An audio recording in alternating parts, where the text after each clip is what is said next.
안녕하세요.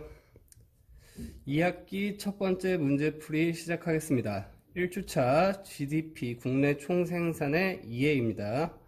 자, 2020년 수능 2번 표는 A기업에서 C기업만 존재하는 2018년 각국의 모든 생산활동을 나타낸다. 이에 대한 옳은 분석만을 보기 위해서 고른 것은 단 2018년에 생산된 재화는 그에 모두 판매되었으며 다른 나라와의 거래는 없었다.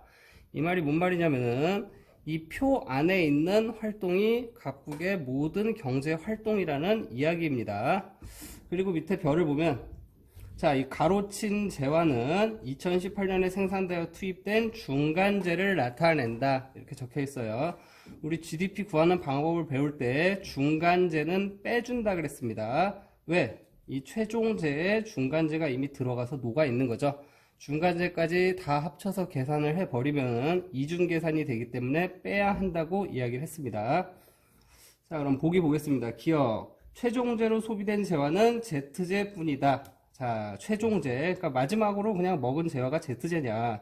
자, 그럼 일단 X재부터 보겠습니다. X재가 최종재로 소비가 됐는지. 자, 총 판매 수입은 40이었어요. 총 판매 수입이 40인데, 자, 보시면 B기업이 Y재를 만들기 위해 X재를 20 소비했고, 중간재로. C기업이 Z재를 만들기 위해 X재를 10개 소비했습니다. 쉽게 얘기해서 X재가 중간재로 30개가 사용됐는데, A기업은 X재로 40을 벌었어요. 그 말은 10은, 남아있는 10은 최종재로 소비가 됐다. 그렇기 때문에 최종재로 소비되는 재화는 Z재뿐이다라는 말은 틀렸죠. B기업의 Y재를 계산해도 마찬가지입니다. 자, Y재 80을 생산했는데 Y재가 사용된 중간재로 사용된 걸 보면은 Z재를 만들기 위해 10만큼만 사용이 됐죠. 그렇기 때문에 Y재 70도 최종재로 소비가 됐다는 것을 알 수 있습니다. 그래서 기억 틀렸고, 니은 창출된 부가가치의 규모는 B기업이 가장 크다. 자, 부가가치는 내가 돈을 투자해서 얼만큼을 벌었느냐, 내가 얼만큼의 돈을 벌었느냐를 나타내는, 그냥 간단하게 나타낼 수 있다 그랬는데, 자, A기업은 자, 임금 20, 임대료 이자 7을 투자해서 총 판매 수입 40을 벌었으니까 부가가치를 13을 창출했고요. B기업은 30, 13, 20만큼을 투자해서 80을 벌었으니까 17만큼 부가가치를 창출했고, C기업은 얼마예요? 50에 70을 투자해서 100을 벌었으니까 30의 부가가치를 창출했습니다. 적어놨죠. 그렇기 때문에 부가가치의 규모는 C가 가장 크다가 맞는 말입니다. 그래서 니은도 틀렸고요. 디귿. 명목 GDP는 180만 달러이다. 여기서 기준 연도가 나오지 않았기 때문에 그냥 여기서 구하는 공식은 이 가격이 그냥 현재 가격인 명목 GDP라고 일단 표현을 했고요. 자, 보겠습니다. 총 GDP를 구하는 방법은 총 생산물의 중간재를 빼는 방법이 있다고 했는데요. 자, 보시면 총 생산물의 가치는 220이 나오죠. 40 더하기 80 더하기 100이면. 근데 중간재로 얼만큼이 투입됐냐?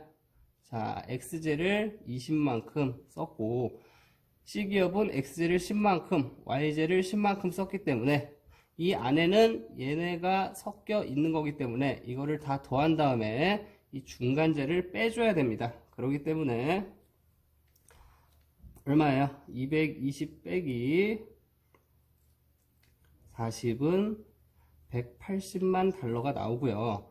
아까 기억을 계산할 때 구했던 최종재로 소비된 X, Y, Z재를 합치면 X재는 30이 중간재로 나가고 10만큼만 최종재로 소비됐고, Y재는 10이 중간재로 나가고 70만큼만 소비됐고, Z재는 100이 모두 최종재로 소비가 됐기 때문에 중간재로 사용된 게 없죠. 그래서 이 셋을 더해도 180이 되게 됩니다. 그래서 180만 달러이다 맞고요. 리얼.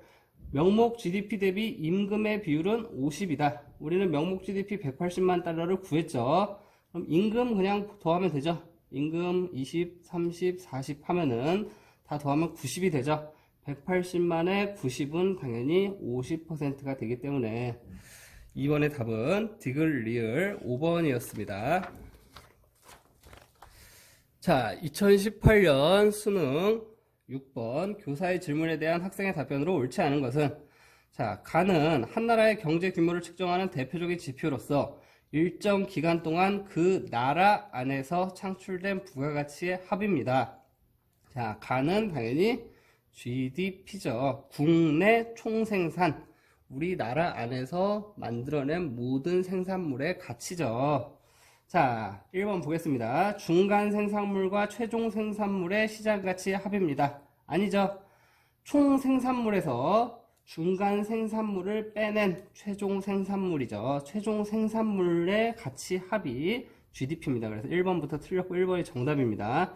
2번, 지출 측면이나 분배 측면에서 측정하더라도 동일합니다. 자, 우리는 국민소득 3면 등가의 법칙에 대해서 배웠습니다. 국민소득 3면 등가의 법칙, 간단하게 설명하자면, 자, 생산한 물건은, 가정합니다. 생산한 물건은 누군가에게 모두 분배될 것입니다. 그쵸? 누군가가 다 먹겠죠? 누군가가 다 사 먹을 거예요. 그쵸? 그러니까 그 생산한 물건은 다 사 먹고, 다 그 사 먹은 대가도 지불을 할 거예요. 그래서 총 생산물을 합하거나 아니면은 그 생산물을 다 사 먹은 사람들이 지출한 돈을 합하거나 그 지출한 돈을 분배받은 부분에서 합하거나 어디서 계산하든지 똑같다는 게 3면 등가의 법칙입니다. 물론 이거는 가정할 뿐이고 실제 경제에서는 당연히 조금씩 다르게 나타나는데 우리가 배우는 과정에서는 같다고 가정을 합니다. 그래서 2번도 맞고요. 3번, 한 나라 계층 간 소득 불평등 정도를 반영하지 못한다. 우리 GDP의 한계 여러 가지 배웠죠. 당연히 GDP는 얼만큼 생산했느냐를 나타내는 거지 누가 얼만큼을 생산했느냐까지는 나타나지 못합니다. 그렇기 때문에 3번도 맞고요. 4번, 국내에서 생산하여 해외로 수출한 자동차는 가의 계산에 포함되죠. 당연하죠. 우리나라에서 생산했기 때문에 국내 총 생산에 포함이 됩니다. 그래서 4번도 맞고, 5번, 금전적 대가를 받지 않은 봉사활동은 가의 계산에 포함되지 않습니다. GDP는 시장에서 거래된, 자, 가격이 매겨진 재화와 서비스의 합을 나타내기 때문에 주부의 이제 봉사활동 같은 경우는 당연히 돈을 안 받고, 그러고 그냥 가정부나 이런 분들을 사용하는 게 아니고 그냥 집에서 보호자들이 일을 하는 거 이런 것들은 대가를 받지 않기 때문에 GDP에 포함되지 않습니다. 이런 것들도 GDP의 한계라고 할 수 있죠. 6번의 답은 1번이었습니다. 자, 2018년 수능 16번 표에 대한 옳은 분석을 보기 위해서 고른 것은 단 기준 연도는 2013년이고 물가 수준은 GDP 디플레이터로 측정한다. 자, GDP 디플레이터 우리 배웠습니다. 100을 기준으로 하여 100보다 크면 물가가 올랐구나. 100보다 작다면 물가는 하락했구나 라고 측정하는 지표라 그랬고 구하는 공식은 실질 GDP분의 명목 GDP 곱하기 100입니다. 자, 그리고 GDP 디플레이터는 기준연도에는 명목 GDP와 실질 GDP가 같기 때문에 그 해에는 언제나 GDP 디플레이터는 100으로 나타나게 됩니다. 자, 그러면 이 문제 자체가 어렵진 않은데 이 표를 해석하는 방법을 설명해 드리겠습니다. 자, 보시면 2014, 15, 16이 나와 있고 13년도는 안 나와 있는데 기준연도라 했기 때문에 13년도에는 당연히 실질 GDP 증가율도 없고 0입니다. 물가 상승률도 0이에요. 왜? 이해 기준연도에는 당연히 GDP 디플레이터가 100이기 때문에 명목 GDP와 실질 GDP가 같고 물가도 그냥 이 해를 기준으로 잡는 겁니다. 그래서 그대로 0이고 자, 2014년에 보면 실질 GDP가 움직이지 않았고 물가는 2%가 상승했습니다. 자, 그럼 우린 여기서 뭘 유추할 수 있냐? 가장 계산하기 쉽게 이 2013년에 실질 GDP와 명목 GDP를 가정하는 겁니다. 그래서 가장 계산하기 쉬운 숫자인 실질과 명목을 100으로 잡고 계산해 보겠습니다. 자, 그럼 2014년에 실질 GDP는 움직이지 않았기 때문에 그대로 100으로 나타나게 되고요. 2015년에는 실질 GDP가 3%가 증가했기 때문에 100에서 3%가 증가해서 103이 됩니다. 당연히 2016년에는 다시 3%가 103에서 3%가 감소했기 때문에 103에다가 0.97을 곱하면 99.91 정도의 수치가 나오고요. 자, 이제 물가 상승률을 해서 명목 GDP를 한번 구해 보겠습니다.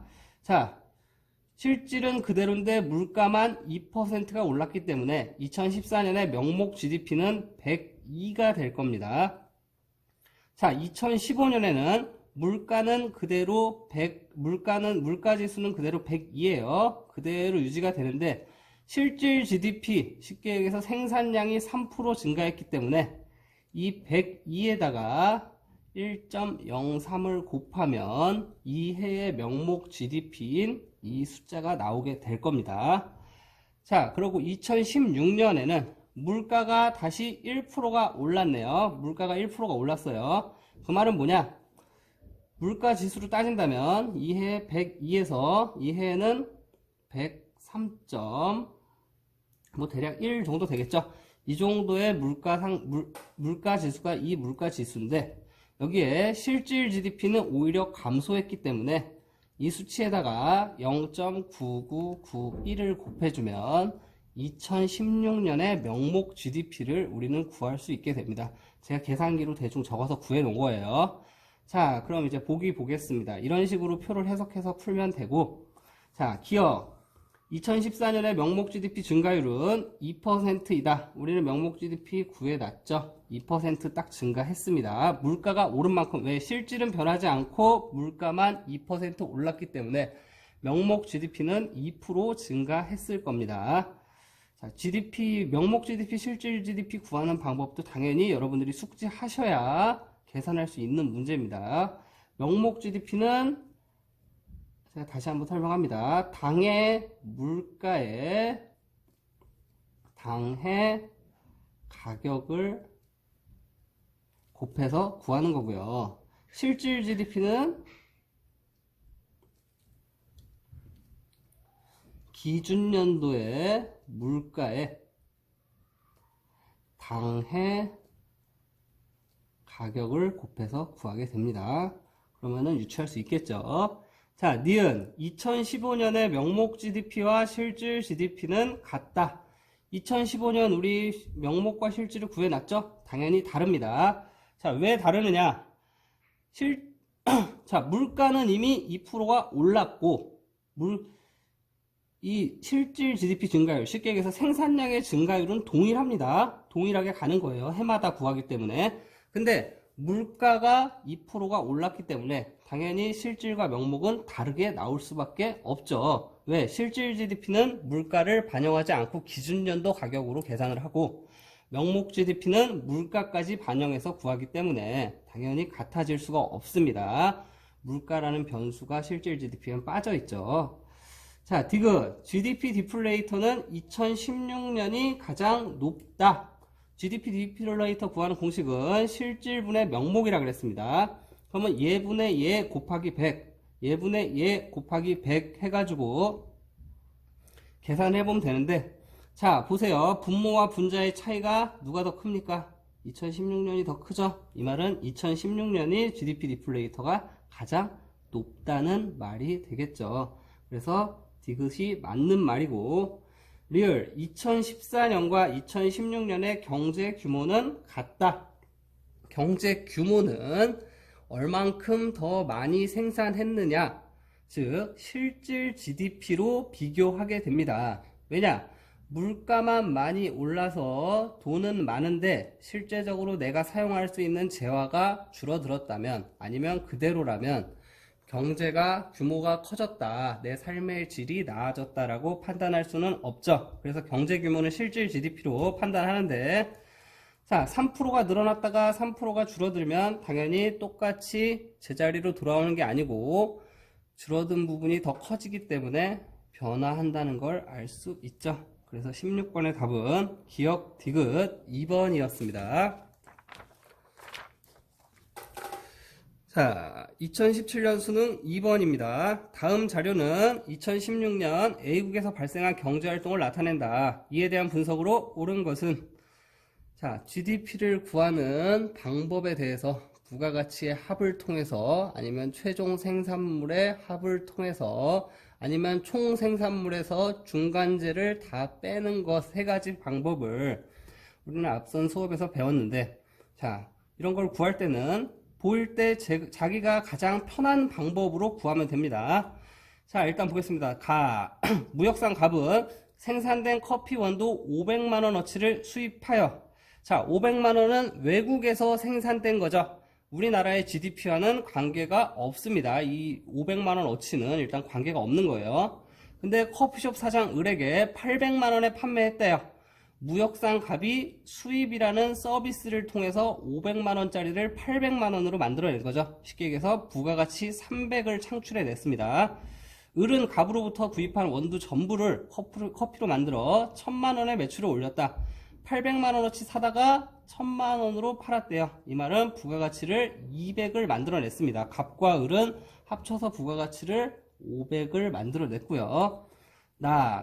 떡집을 운영하는 병은 국내에서 생산된 쌀 1000만원, 우리나라에서 생산됐죠. 이 1000만원 쌀은 아마 이름 모를 농부가 만들어낸 부가가치입니다. 당연히 GDP에 포함이 됩니다. 구입해요. 100만원어치는 가정에서 소비하고, 그냥 쌀 있는 그대로 먹었다는 거는 최종재로 소비를 했다는 말입니다. 최종재로 소비를 하고, 나머지는 떡을 만들어 1,500만원의 매출을 올렸다. 쉽게 얘기해서 900만원어치 쌀로 1,500만원의 떡을 팔았다니까 600의 부가가치를 창출했습니다. 누구예요? 병은 600의 부가가치를 창출했고, 이름 모를 농부는 당연히 1000의 부가가치를 창출한 거죠. 부가가치 두 개 합치면 나에서 나타난 부가가치는 1600입니다. 자, 1번. 가에서 갑이 생산한 경제 객체는 재화가 아니죠. 무역 서비스입니다. 가에서 갑이 수입한 커피 원두 500만원어치는 A국의 GDP에 포함이 안 됩니다. 어디선가 그 커피를 만들어낸 나라의 GDP에 포함이 되겠죠. 나에서 병이 가정에서 소비한 쌀 100만원어치는 A국의 GDP에 포함이 당연히 되죠. 그냥 밥해 먹은 쌀 100만원은 최종재로서 GDP에 포함이 됩니다. 가에서 갑, 을이 창출한 부가가치의 합계는 나에서 병이 창출한 부가가치보다 작다. 4번이 일단 맞죠. 갑을은 500의 부가가치를 창출했고, 병은 900만원으로 떡을 만들어서 1500만원에 팔았으니까 600의 부가가치를 창출했습니다. 5번. 나에 나타난 경제활동 중 2016년 A국 GDP에 포함되는 금액의 합계는 2천만원이 아니고, 여기 500에다가 1600을 더하니까 2100만원입니다. 여기도 친절하게 계산을 해놨고요. 2017년 수능 2번의 답은 그래서 4번이었습니다. 자, 마지막 문제. 2013년 수능 3번입니다. 다음 자료에 밑줄 친 기억이 나에 미치는 영향으로 옳은 것은, 자, 어떻게 보면은 조금 이제 치사한 문제일 수도 있고 낚시 문제예요. 자, 그림은 각국의 국내 총생산과 국민 총생산을 나타낸다. 그리고 기억, 각국 국민이 외국 기업에 의해 생산된 소비재를 수입했다. 쉽게 얘기해서 각국 국민이 외국 기업에 의해 생산된 소비재를 수입했다는 것은 외국에서 만들어진 물건을 수입했다는 거죠. 외국 기업에 생산된. 자, 보세요. GDP는 국내에서 생산된 모든 재화, 최종 생산물 가치의 합입니다. 자, 그리고 GMP는 국내가 아니고 국민, 우리나라 사람이 만들어낸 최종 생산물의 합입니다. 당연히 그렇기 때문에 국민과 국내가 합쳐진 나 부분이 자국 내에서 자국 민이 생산한 재화가 될 거고요. 당연히 국내를 벗어난 내국인이니까 외국에서 다는 자국민이 생산한 재화가 포함이 될 거고요. 당연히 가에는 국내긴 한데 자국민이 아닌, 즉 외국인이 국내에서 생산된 재화가 포함이 될 겁니다. 이렇게 해서 말을 어떻게 바꾸던 이거를 명확하게 기억하고 구분할 수 있으면 되는데, 자, 여기서 외국 기업에 의해 생산된 소비재를 수입했다. 외국 기업에서 외국인이 생산한 소비재, 여기에도 포함이 되지 않고 여기에도 포함이 되지 않습니다. 쉽게 얘기해서 가나다와 관련이 없는 다른 나라 거예요. 다른 나라 거. 그렇기 때문에 굳이 정하자면 뭐 밖에 있는 거죠. 이 기억은 이 밖에 부분, 즉 뭐 여집합이라고 할 수 있겠죠. 이렇게 뭐 나누면 여집합이라고 표현할 수가 있을 겁니다. 그렇기 때문에 1, 2, 3, 4 보시면 뭐 증가, 변화, 뭐 어쩌고저쩌고 다 나오는데 다 틀렸고요. 가나다와 기억은 전혀 관련이 없기 때문에 이거를 수입을 많이 하던 적게 하던 관계없이 가와 다는 모두 변하지 않게 됩니다. 그래서 2013년 수능 3번의 답은 5번이었습니다. 2주차. 자, 이제 2주차 문제풀이 시작하겠습니다. 자, 국민경제수단과 한국경제의 발전인데, 자, 한국경제발전사 같은 경우는 수능 기출문제로는 아직까지 출제된 적이 없기 때문에, 그러나 기말이나 1회고사 같은 데는 출제가 아마 되겠죠. 그렇기 때문에 여러분들은 교과서와 프린트 내용을 꼭 우리나라 역사이기 때문에, 우리나라 경제발전사이기 때문에 기본적으로 알고 계셔야 됩니다. 자, 2017년 수능 4번. 자, 국민경제, 다음은 국민경제의 순환을 나타낸다. 1단원, 2단원도 계속 나오는 내용이죠. 이에 대한 설명으로 옳은 것은, 자, 1번 가는 생산의 주체이고 나는 소비의 주체이다. 자, 실물과 화폐의 흐름으로 이 시장이 가와 나가 기업인지 가계인지 우리는 이제 판단을 할 수가 있습니다. 자, 실물이 들어오고 돈을 줍니다. 생산물 시장에서. 생산물 시장의 수요자는 당연히 가계고요. 생산물 시장의 공급자는 기업입니다. 그렇기 때문에 반대로 적어놨기 때문에 틀렸고, 2번 기억이 증가하고 니은이 감소하면 재정 적자는 감소하는 게 아니고 증가하죠. 자, 정부는 공공재라는 실물을 가계와 기업에 제공하고 그 대가로 세금을 받습니다. 쉽게 얘기해서 공공재는 많이 제공했는데 세금은 적게 거두면 당연히 재정 적자, 즉 정부가 쓴 돈이 더 많아지기 때문에 적자는 증가합니다. 2번도 틀렸고요. 3번 물적 자본과 인적 자본 모두 디귿에 포함된다. 디귿은 생산물 시장으로 가는 실물이기 때문에 재화와 서비스죠. 재화와 서비스죠. 재화와 서비스는 생산 요소가 아닙니다. 물적 자본과 인적 자본은 디귿의 재화와 서비스가 아닌 생산 요소에 포함되기 때문에 요거죠. 요거 가에서 나로 흘러가는 이것입니다. 자, 4번 리을은 지출 국민소득에 포함된다. 자, 리을 가계가 생산물 재화와 서비스를 산 대가로 지불하는 돈, 당연히 지출 국민소득에 포함되죠. 자, 국민소득은 생산국민소득, 분배국민소득, 지출국민소득 세 개가 동일하다. 국민소득 3면 등과의 법칙에서 배웠는데 지출국민소득의 구성 성분은 소비지출, 투자, 정부지출, 순수출입니다. 제가 그냥 영어로 줄임말로 적어 놓은 거예요. 당연히 이거는 소비지출이겠죠. 그렇기 때문에 지출국민소득에 포함이 됩니다. 4번이 맞는 말이고요. 5번 국내에 거주하는 외국인 노동자가 받는 임금은 수출에 포함되는 게 아니고요. 국내에 거주하는 외국인 노동자가 받는 임금은 외국의 국민, 그 나라 국민, 그 외국인 노동자 국가의 국민 총생산에 포함이 되고요. 우리나라에서 외국인이 당연히 생산해서 월급을 받았기 때문에 분배국민소득에도 포함이 되겠죠. 그러니까 우리나라의 국내 총생산에 포함이 되게 됩니다. 그래서 4번의 답은 4번이었습니다.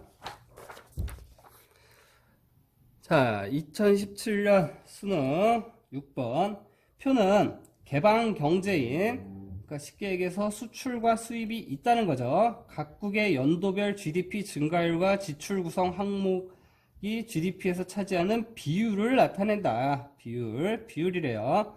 이에 대한 분석으로 옳은 것은, 자, 비율로 나타낸다니까 당연히 얘네는 합이 GDP 대비 비율이니까 얘네 합이 다 100이 돼야 되는데 여기 잘랐죠. 쉽게 얘기해서 GDP, 소비, 투자, 정부 지출, 그럼 남은 거는 순수출이 잘려 있다는 겁니다.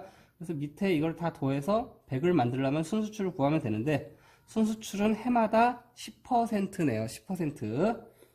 자, 기억 1번.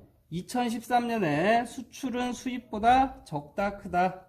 자, 순수출이 비율이 10%가 나왔다는 건 순수출은 수출에서 수입을 뺀 겁니다. 쉽게 얘기해서 플러스가 나왔다는 거는, 양수가 나왔다는 거는 당연히 우리가 수출한 게 더 많다 하기 때문에 수출이 수입보다 큰 거죠.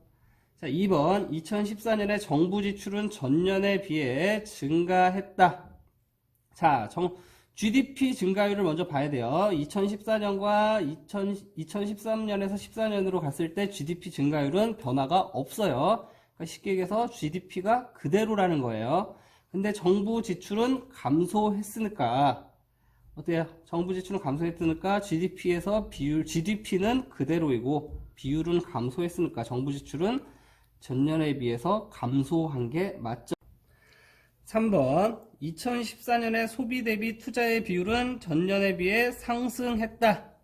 자, 2013년에서 14년으로 가는 동안 GDP의 증가율은 변화가 없었습니다. GDP는 똑같아요.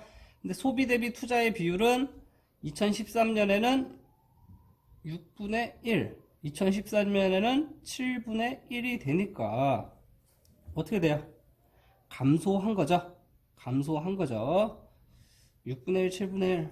6분의 1, 7분의 1이 아니죠. 70 중에서 10이고, 80 중에서 2개 합중에 80 중에 10이니까, 어쨌든 이리 계산하나 저리 계산하나, 소비 대비 투자의 비율은 감소했습니다. 감소. 2015년에 순수출은 전년에 비해 10% 감소했다. 자, 순수출의 비율은 10으로 계속해서 동일한데, 전년도에 비해 GDP가 10% 감소했죠. 10% 감소했기 때문에 당연히 똑같은 비율인 순수출도 10% 감소했을 겁니다. 그래서 4번이 맞고요. 5번. 2013년과 2015년에 투자는 동일하다. 자, 투자의 비율은 10%로 동일한데 2013년보다 2015년에 GDP가 10% 감소했기 때문에 투자의 비율이 동일한 거지 투자 자체는 감소했습니다. 그래서 6번의 답은 4번입니다. 자, 2016년 수능 11번입니다. 표는 각국의 경제지표 변화를 나타낸다. 이에 대한 분석으로 옳은 것은, 자, 요번에는 1인당 실질 GDP를 나타내고 있고 경제 성장률을 표에 제시했습니다. 그리고 밑에 뭐 사족이 많아요. 말이 많은데 이런 건 꼭 읽어봐야 됩니다. 경제 성장률은 각국의 원화 표시 가격으로 계산한 것임.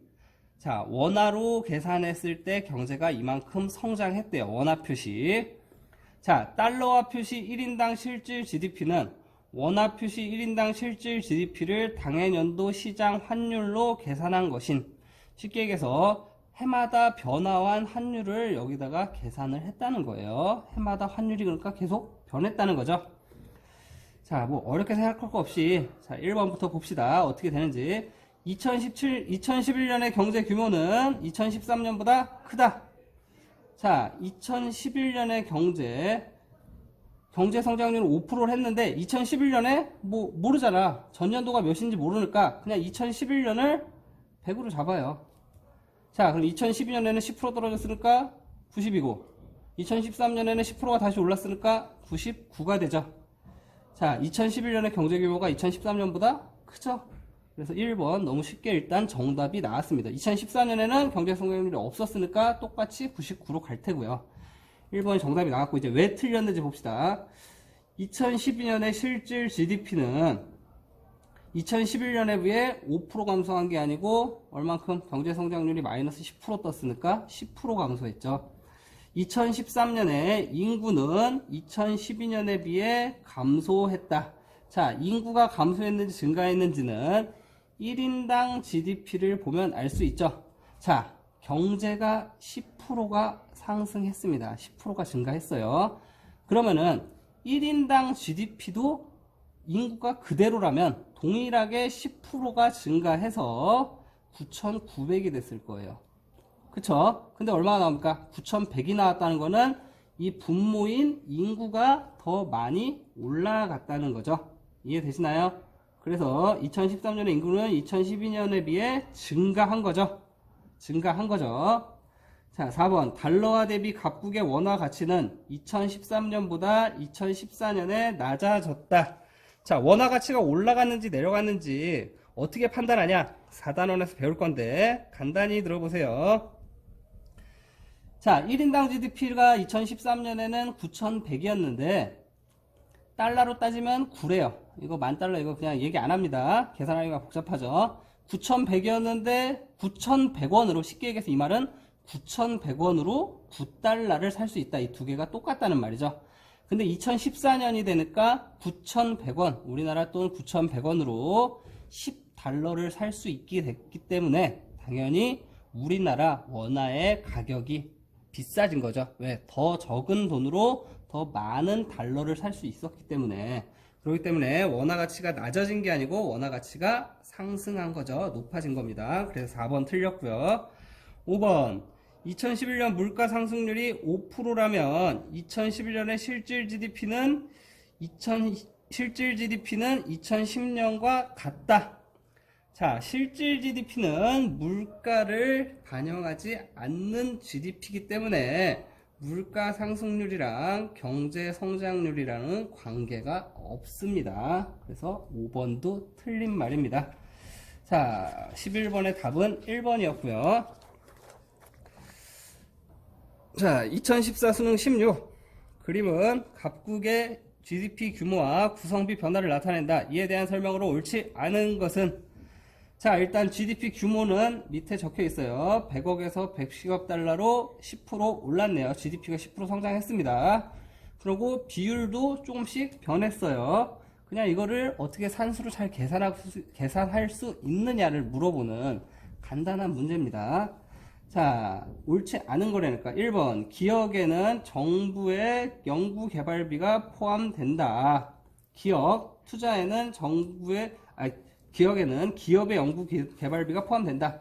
투자에는 당연히 연구개발, 기술개발 이런 거는 투자에 포함이 되겠죠. 1번 맞고요. 이거는 뭐 분류기 때문에 교과서를 보고 여러분들이 어느 정도 그냥 암기하는 수밖에 없습니다. 그래서 뉘앙스를 이렇게, 아, 이거면은 투자겠구나, 이거는 소비구나, 이건 정부 지출이구나, 이건 수출이구나, 이렇게 느끼는 수밖에 없습니다. 이거 뭐 일일이 나열해서 명시해 줄 수가 없어요. 자, 2번. 니은에는 정부 소비와 정부 투자가 포함된다. 자, 정부 지출은 당연히 목적이랑 관계 상관없이 정부가 사용한 모든 돈이 정부 지출입니다. 그렇기 때문에 정부가 쓴 돈, 정부가 투자한 거 다 포함됩니다. 그래서 니은도 맞고요. 전년 대비 2012년에 민간 소비 지출액은 변화가 없다 돼 있는데, 자, 민간 소비 지출 40%였어요. 그러니까 2011년에는 100억에 40%니까 40. 2012년에는 110억에 36%니까 둘이 곱하면 0.36 곱하면 39.6이 나옵니다. 달라졌죠? 그래서 3번 틀렸고요. 4번. 전년 대비 2012년 정부 지출액 증가율은 GDP 증가율과 같다. 정부 지출액이 그대로죠. 비율이 20%인데 당연히 여기서는 20%니까 20억, 여기서는 110에 20%니까 22. 얘도 10% 오르고 얘도 똑같이 당연히 오른 만큼 오르는 거죠. 10% 올랐습니다. 그래서 같습니다. 5번. 전년 대비 2012년 수출액의 증가는 수입액의 증가보다 크다. 자, 당연하죠. 순수출이 30%였다가 33%로 증가했습니다. 이 말은 수출이 수입보다 더 많이 늘어났다는 거죠. 그래서 5번도 맞는 말입니다. 2011년 수능 5번. 그림은 각국의 GDP와 GNP를 나타낸 것이다. 이에 관한 설명으로 옳지 않은 것은? 자, GDP와 GNP를 이렇게 표로 나타내 있고, 이제 구성 성분을 다르게 해놨는데, 자, GDP는 지출 국민 소득을 나타냈고, GNP는 분배 국민 소득으로 표현을 해놨습니다. 자, 보시면 소비, 정부 지출, 순수출이 나왔으니까 니은은 당연히 투자 지출일 테고, 자, 분배 측면에서 이윤, 이자, 지대가 나왔으면 디귿은 당연히 임금이겠죠. 자, 1번부터 볼게요. 수입 재화에 대한 국내 소비는 기억에 포함되지 않는다 라고 되어 있는데, 일단 수입 재화에 대한 소비나 정부 지출, 투자 지출에 포함되는 부분은 모두 포함이 됩니다. 일단 모두 한 번에 계산을 한 뒤에 어디서 해결하냐? 순수출에서 한 번에 차감을 하게 됩니다. 순수출은 수출 빼기 수입이기 때문에 여기서 한 번에 다 계산을 하고 수입에서 한 번에 차감이 되는 거죠. 그래서 1번이 일단 틀렸고요. 2번, 가게가 금을 구입하는 행위는 투자 지출에 포함되는 게 아니고 당연히 소비에 포함이 됩니다. 3번, 해외에서 일하는 각국 국민에게 지급된 임금은 당연히 GNP죠. 국민 총생산이니까. 4번, 이론적으로 세계 모든 나라의 GDP를 다 합친 것과 모든 나라의 GNP를 합친 것은 이론적으로 일치합니다.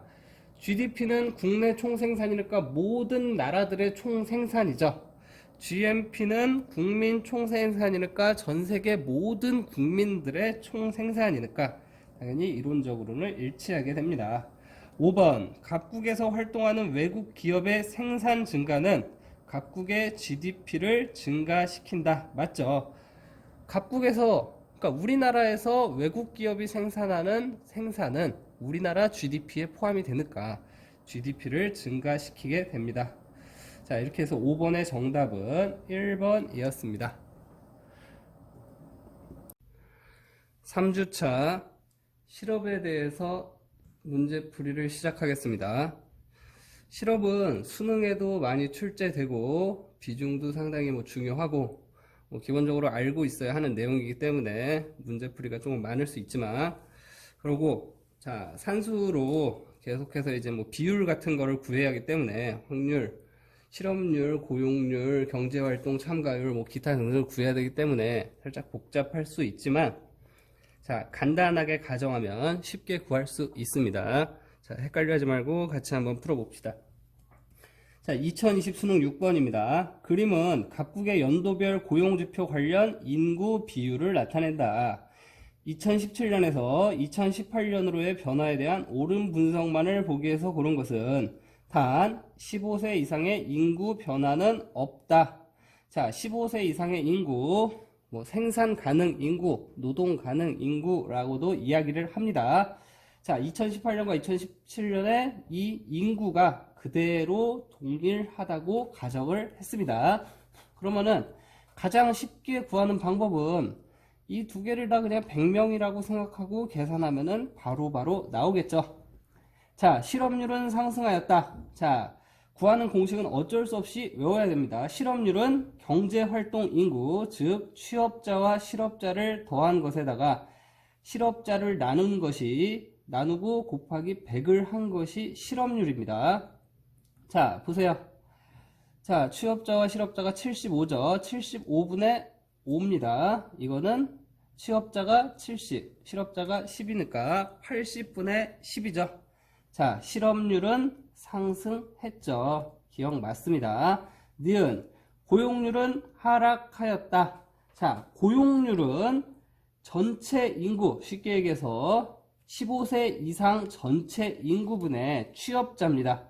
자, 취업자는 인구 변화가 없는데 취업자의 비율은 어떻습니까? 동일하죠? 당연히 100분의 70 그대로 유지되고 있기 때문에 니은 틀렸고요.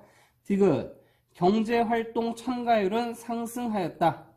경제활동 참가율이라는 거는 전체 15세 이상 전체 인구분의 취업자와 실업자, 즉 경제활동 인구를 나눈 수치입니다. 즉 100분의 75에서 2018년 100분의 80으로 상승하였죠. 그렇기 때문에 디귿도 맞는 말입니다. 리을, 실업자 수 증가율이 비경제활동 인구 감소율보다 작다. 자, 실업자는 5명에서 10명으로 2배가 증가했고요. 경제활동 참가율은, 비경제활동 인구의 감소율은 25에서 20명으로 20% 감소했습니다. 그렇기 때문에 작다가 아니고 크다죠. 그래서 6번의 답은 기억 디귿 2번이었습니다. 자, 뭐 이거 구하는 공식이 쭉 있는데 교과서에서도 적혀 있고 이 부분까지는 어쩔 수 없이 암기를 해야 되는 부분입니다. 자, 문제를 풀어가면서 다시 한번 상기해 주시기 바랍니다. 자, 다음 문제 2019년 수능 9번. 다음 자료에 대한 옳은 분석을 보기 위해서 고른 것은 가는 각국의 15세 이상 인구와 취업자 수의 변화를 나타내고 나는 각국의 실업률을 나타낸다. 자, 가에서 보시면 2016년에서 2017년으로 갈 때 취업자는 증가했으나 15세 이상 인구는 감소하는 모습을 보이고 있습니다. 이걸로 인해서 이제 유추할 수 있냐를 물어보는 거예요. 자, 나에서 보시면 2016년보다 2017년 실업률이 증가했습니다. 실업률 구하는 공식은 경제활동 인구, 자, 즉 취업자와 실업자를 더한 인구분의 실업자죠. 자, 기억 2017년의 고용률은 2016년보다 하락하였다. 자, 2017년의 상황을 고용률은 일단 15세 이상 인구분의 취업자로 구할 수가 있는데 2017년에 인구는 15세 이상 인구, 분모는 감소했고 취업자 수는 오히려 취업자 수는 증가했기 때문에 고용률은 상승했다고 이야기하는 게 맞죠. 그래서 기억은 틀렸고요. 자, 니은 2017년의 실업자 수는 2016년보다 증가하였다. 자, 나를 보면 실업률이 2016년보다 17년에 증가한 것을 볼 수가 있습니다. 자, 실업률은 경제활동 인구분의 실업자 수로 구하는데 자, 우리는 가를 통해서 경제활동 인구 중에 한 부분인 취업자 수가 증가했다는 것을 알 수가 있어요. 즉, 분모가 증가했는데 실업률도 증가했다는 것은 실업자 수도 같이 증가했다는 거죠. 여기서 추가로 설명한다면 취업자와 실업자가 모두 증가한 이 상황을 취업자와 실업자가 모두 증가한 이 상황을 유추하면 2017년에는 뭐다? 경제활동 참가율도 증가했다라고 이야기할 수 있겠죠. 자, 그래서 디귿 2017년에 경제활동 참가율, 쉽게 얘기해서 전체 인구분의 취업자와 실업자의 합이 2016년보다 상승했다. 자, 방금 전에 설명한 걸로도 유추할 수 있고요.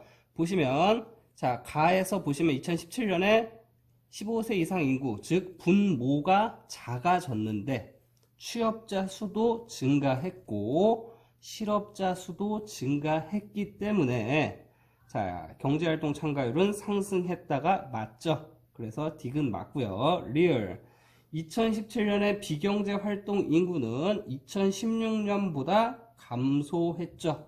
왜? 인구가 작아졌는데 경제활동 인구가 늘어났기 때문에 당연히 15세 이상 인구가 경제와 비경제활동 인구를 합친 건데 경제활동 인구는 감소했는데 경제활동 인구가 늘어났다는 것은 비경제활동 인구는 더 많이 줄어들었다는 말입니다. 그래서 9번의 답은 3번입니다. 자, 다음 문제 2018년 수능 12번입니다. 그림은 우리나라 교육지표와 관련된 인구 구성을 나타낸다. 이에 대한 설명으로 옳은 것은 자, 15세 이상 인구를 두 가지로 분류합니다. 첫 번째, 경제활동 인구. 즉, 일을 하고 있거나 일을 하고자 노력하는 사람, 취업자와 실업자로 나누고요. 그리고 일을 할 의사나 능력이 없는 사람, 비경제활동 인구로 나누게 됩니다. 자, 1번. 기업이 일정할 때, 15세 이상 인구가 일정할 때, 비경제활동 인구가 감소하면 경제활동 참가율은 당연히 상승하죠. 분모가 일정할 때 얘가 줄어들면 얘가 커지는 거는 당연하죠. 그래서 1번 틀렸고요. 2번, 니은이 일정할 때, 경제활동 인구가 일정할 때 실업자가 증가하면 실업률은 당연히 늘어나는 거죠. 왜? 경제활동 인구분의 실업자가 실업률이니까, 분자가 증가했으니까 실업률은 당연히 상승합니다. 자, 제가 계속 자세히 설명한다고 하는데 이 공식이나 이 인구 구성의 이해를 하지 않아, 어느 정도 암기가 뒷받침되지 않으면은 따라오기가 힘들 거니까 꼭 조금 뭐 암기가 귀찮더라도 한번 읽어보시고 어느 정도 암기가 필요한 부분입니다. 이 부분은 어쩔 수 없이. 자, 3번. 직장에 다니면서 야간 대학원에 다니는 경우는 비경제 활동 인구에 해당하는 것이 아니고 직장에 다니는 게 일단 우선입니다. 왜? 세금을 내기 때문에, 근로소득을 내기 때문에. 그래서 취업자로 분류가 됩니다. 자, 4번. 군 제대 후. 자, 비경제 활동 인구예요. 군에 다니는 사람은. 대학에 복학하는 경우는 당연히 대학에 복학한다는 건 학생이죠. 학생도 비경제 활동 인구로 분류가 됩니다. 그렇기 때문에 A로 유지가 됩니다. 그래서 4번도 틀렸고요. 5번, 기업에서 해고된 직후, 해고 바로 됐어요. 그럼 바로 실업자가 된 거예요. 구직 활동을 하는 경우, 자, 실업자의 조건은 내가 일자리를 얻기 위해 지난 2주간 2주간 구직 활동을 한 사람만 실업자라고 이야기를 합니다. 2주간 구직 활동을 하지 않았으면 실업자로 분류가 되지 않습니다. 그렇기 때문에 해고된 직후 구직 활동을 바로 했기 때문에 실업자에서 비경제 활동 인구로 바뀌는 게 아니고 실업자인 거죠. 자, 그래서 12번의 답은 2번이었습니다. 자, 17번 2017년 수능입니다. 다음은 각국의 경제 뉴스이다. 각국의 노동시장에 대한 분석으로 옳지 않은 것은, 또 자료 해석과 공식을 어느 정도 알고 있어야 풀 수 있는 문제입니다. 2013년부터 2015년까지 15세 이상 인구와 취업자 수는 변하지 않았으나, 쉽게 15세 이상 인구는 경제활동 인구나 경제활동 참여율, 고용률을 구하는 분모죠. 취업자 수도 변하지 않았대요. 근데 경제활동 인구는 증가를 했대요. 자, 그래서 이 표가 있죠. 자, 그러면 우린 경제활동 인구는 취업자와 실업자로 나눠지죠. 그리고 취업자 수를 이렇게 보여주는 표를 볼 수 있는데, 그러면 당연히 이 두 개를 빼면은 실업자 수를 우리는 구할 수가 있습니다. 자, 1번. 2013년의 실업률은 10%이다. 실업률은 경제활동 인구분의 실업자 수니까 900분의 90은 10% 맞죠? 자, 1번 맞고요. 2번. 2014년에 경제활동 참가율은 전년에 비해 하락했다. 경제활동 참가율은 15세 이상 인구분의 경제활동 인구입니다. 15세 이상 인구는 변하지 않았다 그랬어요. 근데 경제활동 인구는 늘어났습니다. 그렇기 때문에 경제활동 참가율은 하락한 게 아니고 상승했죠. 자, 3번. 2015년의 비경제활동 인구는 전년에 비해 감소했다. 자, 2015년 비경제활동 인구는 전체 15세 이상 인구분의 인구에서 경제활동 인구를 뺀 건데, 15세 이상 인구는 그냥 변화가 없어요. 그냥 X라고 합시다.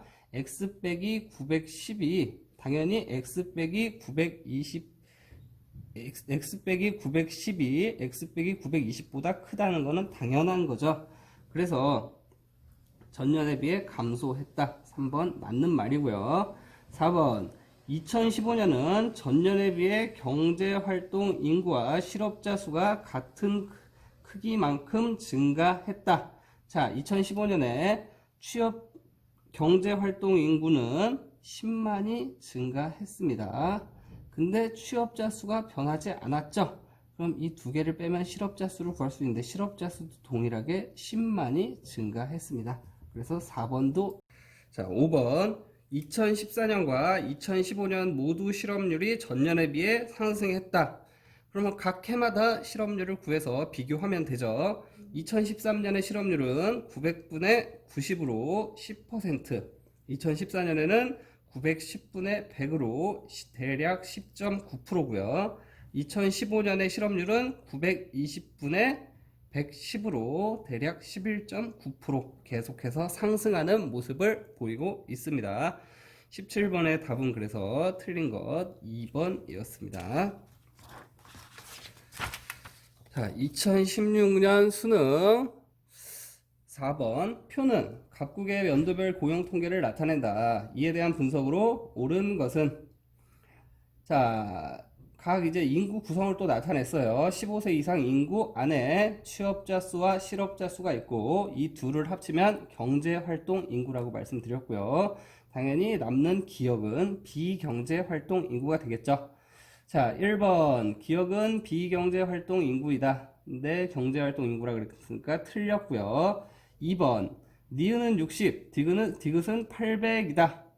자, 15세 이상 인구 안에 이 구성 성분들이 다 들어있는 거죠. 그러면 여기다가 이 두 개를 더해서 빼면은 니은은 50이 나오고 디귿은 1100에서 이 둘을 빼면은 790이 나오게 됩니다. 그래서 당연히 2번도 틀렸고, 3번 2012년에 비해 2013년에 실업률은 증가했다.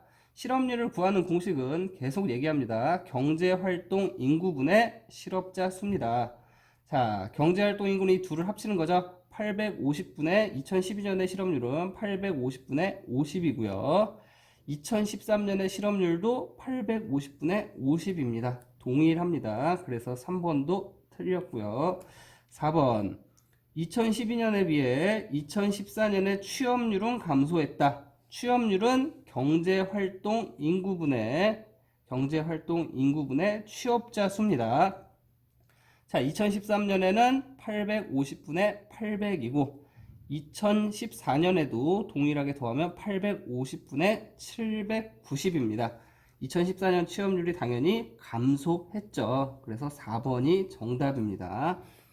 자, 5번 2012년과 2014년의 경제활동 참가율은 동일하다 나오는데 경제활동 참가율은 15세 이상 인구분의 경제활동 인구인데 15세 이상 인구 2012년은 1000분의 경제활동 인구 850이고요. 2014년에는 1010분의 850이니까 당연히 이 두 수치는 다르죠. 그래서 4번의 정답은 4번이었습니다. 자, 2016년 수능 번호가 몇 번인지 잘 안 보이네요. 자, 프린트 참고하시고, 자, 그림은 이제 실업의 분류 나옵니다. 이제 공식이 아니고 그림은 갑, 병이 취업을 위해 면접을 보고 있는 장면이다. 이에 대한 옳은 설명을 보기 위해서 고른 것은, 자, 갑을 병이 면접을 보고 있고 면접관이 질문을 합니다. 이전에 다니던 회사를 그만두게 된 이유에 대해 말씀해 보세요. 그러니까 갑을병이 대답을 하는데, 자, 실업의 분류에는 크게 자발적 실업과 비자발적 실업이 있고, 자발적 실업은 마찰적 실업, 쉽게 얘기해서 자기의 적성이나 성격을 찾아서 회사를 그만두고 다른 일을 갖는 일시적인 실업이 있다고 얘기했고요. 비자발적 실업에는 경기적 실업, 구조적 실업, 계절적 실업 등이 있다고 수업 시간에 설명을 했습니다. 경기적 실업은 경기가 불황이 돼서 내가 일자리를 잃어버리는 것. 구조적 실업은 산업 구조가 변함에 따라서 내가 가진 일자리가 사라지게 되는 것을 이야기하고요. 계절적 실업은 뭐 농업이나 어업처럼 특정 계절에만 일을 할 수 있는 일들을 할 때 일어나는 실업이라고 설명을 했었습니다. 자, 갑이 먼저 얘기합니다. 금융위기 여파로 회사의 경영이 악화되어 잘렸습니다. 경기가 안 좋아져서 된 거죠. 경기적 실업이고요. 제 적성에 더 맞는 일자리를 찾기 위해 사직했습니다. 자, 자기 적성 찾아가는 거 마찰적 실업입니다. 공장 설비 자동화로 소속 부서가 사라지면서 일자리를 잃게 되었습니다. 내 일자리가 다른 것으로 대체되는 거죠. 구조적 실업입니다.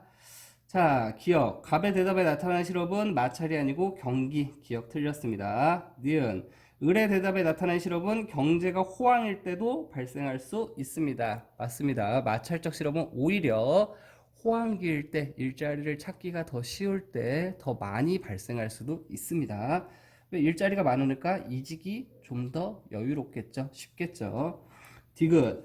병의 대답에 나타난 실업에 대한 대책으로 직업훈련 등을 통해 새로운 산업에 적응하도록 돕는 것을 줄 수 있습니다. 맞죠? 본인이 하던 일을 더 이상 할 수 없고 그 일자리가 필요 없는 세상이 됐을 때 새로운 일자리를 얻기 위해 새로운 교육이 필요하겠죠. 디귿도 맞고요.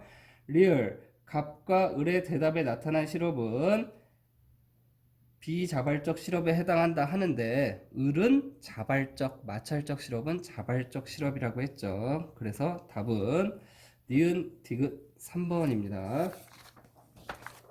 2015년 수능 13번 문제입니다. 표는 각국의 고용지표 변화 관련 인구 변화를 나타낸다. 이에 대한 분석으로 옳은 것은 자, 15세 이상 인구는 감소했습니다. 경제활동 인구는 오히려 증가했고요. 실업자 수도 감소했습니다. 이 말은 뭐냐? 경제활동 인구가 증가했는데 실업자가 감소했다는 것은 취업자는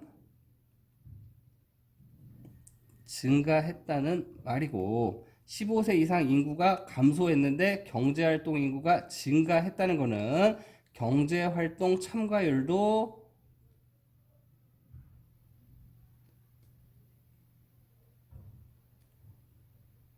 증가했다는 말이죠. 자, 보겠습니다. 1번. 실업률은 당연히 감소했죠. 왜? 실업자 수가 감소했고 실업자 수는 증가했으니까. 그래서 1번 틀렸고요. 고용률은 상승했다. 고용률은 15세 이상 인구분의 취업자 수인데 이거를 통해서 유추할 수 있는 거는 취업자 수는 증가했고 15세 이상 인구 수는 감소했다. 즉 분모는 감소하고 분자가 증가했기 때문에 고용률은 상승했습니다. 3번 취업자 수는 증가했죠. 경제활동 인구가 증가하고 실업자가 감소했으면 당연히 실업자의 반대인 취업자가 증가했다는 거죠. 그래서 3번도 틀렸고 4번 비경제활동 인구는 감소했죠. 전체 인구가 감소했는데 15세 이상 전체 인구가 감소했는데 경제활동 인구가 증가했다는 것은 비경제활동 인구는 경제활동 인구 늘어난 만큼 줄어들었다는 거죠. 자, 5번 경제활동 참가율은 당연히 증가했죠. 경제활동 참가율은 15세 이상 인구분의 경제활동 인구를 나타내는 겁니다. 그래서 어쩔 수 없이 이런 문제를 풀 때 공식, 이 인구 구성표 같은 거는 본인이 이해하기 쉬운 대로 여러 가지 표들이 있어요. 교과서에 나타나 있는 표도 있고 그냥 제가 그린 이런 표도 있고 이런 표를 확인해서 어느 정도는 암기가 필요하고 머릿속으로 계산을 하는 겁니다. 얘가 늘어나면 얘가 줄어들게 되는구나. 얘가 늘어나면 얘가 줄겠구나. 얘가 늘어나면 얘가 줄겠구나. 이렇게 비교해서 그 수치를 유추할 수 있어야 합니다. 자, 2014년 수능 8번입니다. 밑줄 친 기억이 고용지표에 미치는 영향으로 옳은 것은 갑은 대학 졸업 후 오랜 기간 구직활동을 하다가 자포자기하여 지난 한 달 동안 구직을 단념했다. 자, 구직을 한 달 동안 하지 않으면 구직을 포기한 비경제 실업자에서 실업자이자 경제활동 인구에서 비경제활동 인구로 이동하였습니다. 그러던 중 기억 사건이 나타났어요. 우연히 지인의 도움으로 회사에 취직했다. 이 말은 비경제활동 인구에서 즉 비경제활동 인구이자 구직 단념자에서 취업자로 한 번에 이동하게 된 거죠.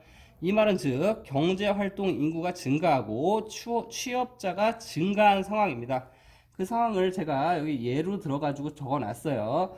이런 거 구할 때 그럼 머릿속으로 계산이 안 된다 하면은 가장 계산하기 쉽게 그냥 인구가 전체 100명인데 그냥 제가 계산하기 쉽게 가정을 하는 거예요. 바로 그냥 암산으로 나오게. 그런 다음에 한 명씩 늘리고 줄이고 하면서 계산하면 바로 나옵니다.